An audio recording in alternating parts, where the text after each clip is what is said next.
بعضنا يكون الزواج أمنيتها الكبرى في الحياة، وما يزيد هذه الأمنية جمالا عندما نجد فتى الأحلام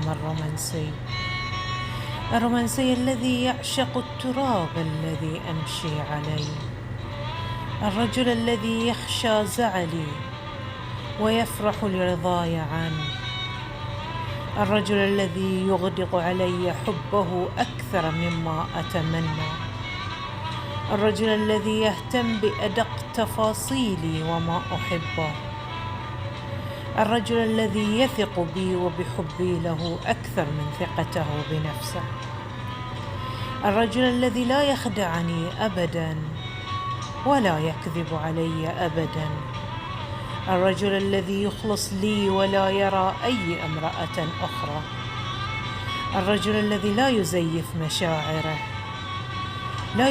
مشاعره أبدا بغاية الوصول لهدفه، والأهم الرجل الذي لا يدوس أبناءه حتى يرضي نفسه. لكن هذا ما حصل معي. زواجنا كانت كذبة كبرى، غلطة فادحة ارتكبتها في حق نفسي وحق بناتي. رضيت بالظلم لنفسي ولمشاعري كأنثى، رضيت أن أكون ضحيتك 17 عاما وأنا أتعشم أنك لن تسيء إلى بناتك أبدا، ولن تفعل بهم ما فعلته بي، لأنك تحبهم رغم كرهك لي، إنك لن تظلمهم كما ظلمتني، ولن تقسو عليهم كما قسوت علي، ولم تدوسهم كما دستني. فماذا جنيت بعد كل تضحياتي هذا؟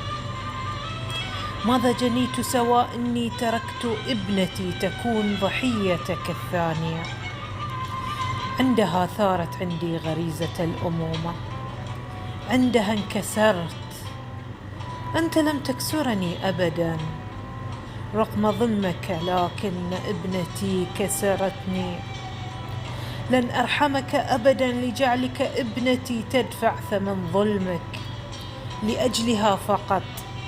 لأجلها فقط سأدوسك وأوقفك عند حدك.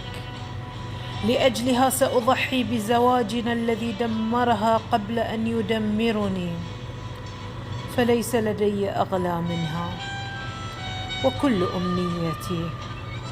وكل أمنيتي أن أوصلها لبر الأمان، حتى لو كان الثمن فراقنا.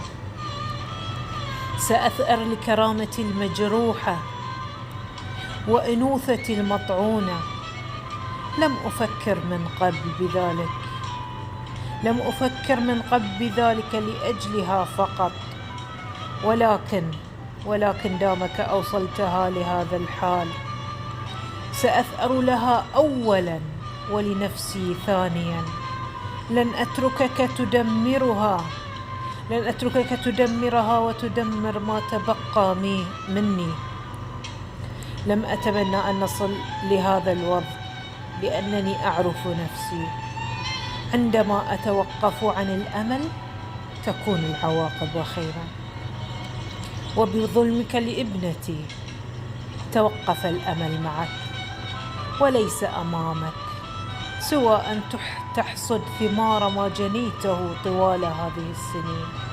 ستجني الخراب والألم والمعاناة، فليس هناك أمر من انتقام زوجة مخدوعة وأم مكسورة. بقلم شيماء الخاطر.